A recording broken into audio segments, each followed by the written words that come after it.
Consul General Leo Herrera Lim for his opening remarks.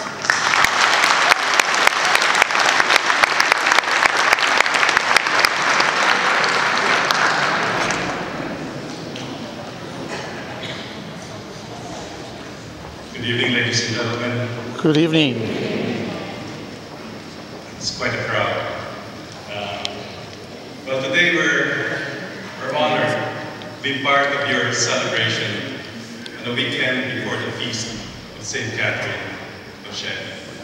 And we're honored that we've brought probably one of the leading talents, not only of the Philippines, but of the world, the multi-awarded Philippine Madrigal singers. For us in the Philippines, except probably for myself, singing is of second nature. I think if you've met a Filipino, you've met the Filipinos either good in singing, good in dancing. I'm not a typical Filipino. I'm good at making speeches.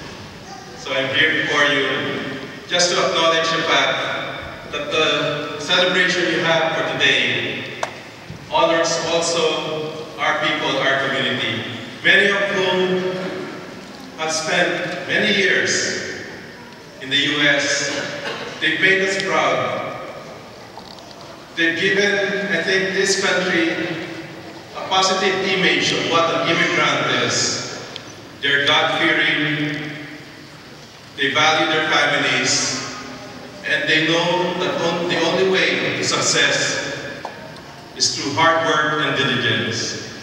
And I think we're honored that today you also welcome the Philippine Madrigal singers, for they also represent our country around the world in terms of showcasing the depth of talents of Filipinos. So I will not keep you too much away from this great talent and give way to those who sing better than I do.